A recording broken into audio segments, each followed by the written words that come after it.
Bonjour à toutes et à tous, j'espère que vous allez bien. On se retrouve pour le brief du dimanche 7 septembre, il est 10h. Aujourd'hui, on va parler donc des news économiques, du ratio long and short, du funding, open interest, des liquidations. On regardera ce que font les whales en finissant par l'analyse technique de Bitcoin. Mais avant ça, on va regarder donc ce qui s'est passé hier. On a eu pas mal de mouvements hier sur Bitcoin, on a rebondi. Donc dans l'OB H1, on a laissé un bottom qui n'est pas super clean honnêtement. On a donc pas mal d'accumulation de liquidités, donc à mon avis, on y reviendra. Maintenant, actuellement, on est passé haussier, on a validé un changement de tendance. On est, actuellement rejeté par, la prise de liquidité qu'on a faite juste ici. Donc ça va être intéressant de voir si jamais on valide un vrai changement de tendance. Ça veut dire de venir chercher au-dessus de cette zone ou valider un break of structure, tout simplement de cette façon pour derrière pouvoir repartir beaucoup plus haut. Actuellement donc on est haussier en H1 et en M15. En H4 on est toujours baissier.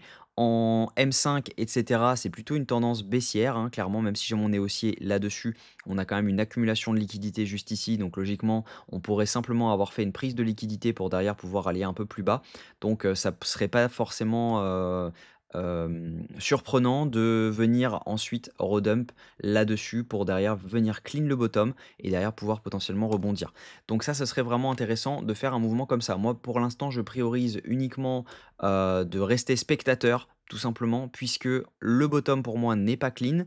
On peut très bien être sur un rebond du week-end pour derrière pouvoir repartir à la baisse donc cette semaine, étant donné que les assets US, hein, sont quand même complètement dans le rouge, il faut faire attention à ça. L'ouverture de dimanche soir pourrait être, clairement bear sur, la suite, donc faites attention à ça.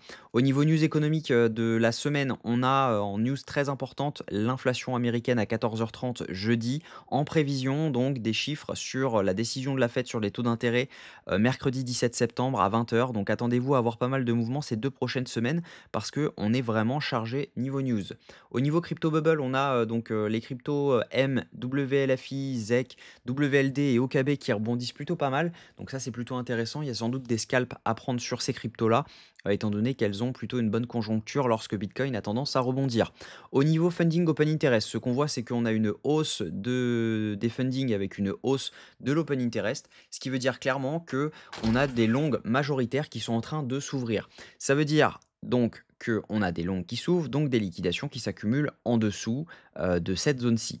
Là-dessus, on a plus de longues que de shorts qui se sont ouverts. Cependant, le volume n'est pas non plus à son paroxysme, étant donné qu'on est clairement sur, voilà, quand vous voyez une comparaison du volume qu'on avait ici sur ce pump là et maintenant, on n'est pas non plus sur un volume stratosphérique, quoi.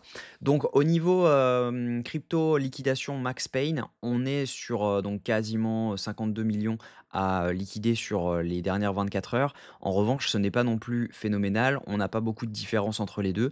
Donc, clairement, c'est du kiff-kiff. Actuellement, c'est du 50-50 sur Bitcoin. Si on regarde sur 3 jours, on a quand même beaucoup plus à liquider.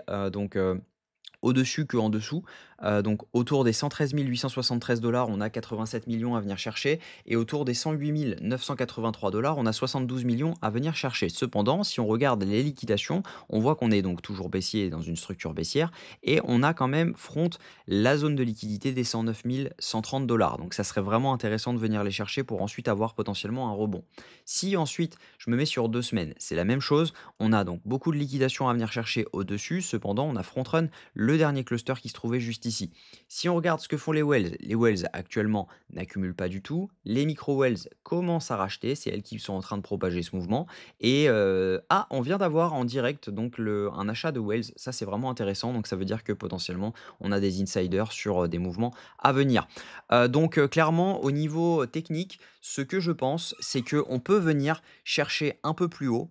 On est actuellement donc haussier, que ce soit en H1, etc. On a validé donc un changement de tendance qui se trouve juste ici. On est en train de valider un break of structure, donc c'est un break of structure intermédiaire qu'on a donc juste ici. Donc logiquement, on pourrait venir au minimum venir chercher les 111 265 puis venir chercher donc potentiellement les 113 353 Cependant, il va falloir que on casse cette zone-ci. Tant que cette zone-ci ne casse pas, je serai bear, étant donné que bah, c'est une zone dure. On a actuellement pris les liquidités qu'il y avait à prendre. Si jamais on veut rester baissier, donc clairement là on avait fait notre prise de liquidité. Si jamais je vous le montre en M15, hop, donc je rezoome, on était là-dessus. Donc ça veut dire que si jamais on veut vraiment passer haussier, on a un intérêt à venir chercher au-dessus de cette zone, puisqu'on avait déjà fait cette prise de liquidité. Ça veut dire que on n'a pas besoin d'y retourner pour refaire une prise de liquidité. Elle a déjà été faite. Donc Si on y retourne, on passera vraiment haussier.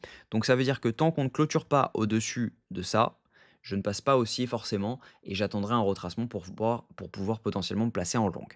Mais actuellement, il n'y a pas grand-chose à faire, il n'y a pas de short à ouvrir étant donné qu'on a des billets quand même qui peuvent pousser le prix et il n'y a pas de longue à tenter étant donné que cette zone, c'est la dernière zone dans laquelle les gens vont tenter du short tout simplement ou protéger le prix pour qu'on reparte à la baisse étant donné que la prise de liquidité a déjà été faite. Je vois mal le prix faire juste ça et derrière repartir. À mon avis, c'est soit on s'arrête maintenant et on repart à la baisse, soit tout simplement on le break, on revient ensuite dans un FVG et derrière on pourra repartir à la hausse. Donc voilà, le plan actuellement c'est de rester spectateur. Je sais que c'est pas forcément le meilleur plan, mais en général, voilà, il faut quand même se dire une chose, c'est que bien trader, c'est quand même souvent savoir rester spectateur, être patient, attendre la bonne entrée, attendre les bons éléments, attendre les bons biais et actuellement, bah, les bons biais, je ne les ai pas, les bons éléments non plus donc clairement, on est sur du 50-50 donc je ne préfère rien faire du tout. Si vous voulez, mon indicateur pour, rejoindre, donc tout simplement nous rejoindre pour avoir, les alertes de boss, de shosh, de FVG et cetera qui s'affichent complètement automatiquement, n'hésitez pas à le rejoindre. Il est en commentaire épinglé de cette vidéo, donc ça me fera un plaisir de vous le partager gratuitement jusqu'au 30 septembre. Je vous souhaite une bonne journée, on se retrouve demain à la même heure, prenez soin de vous.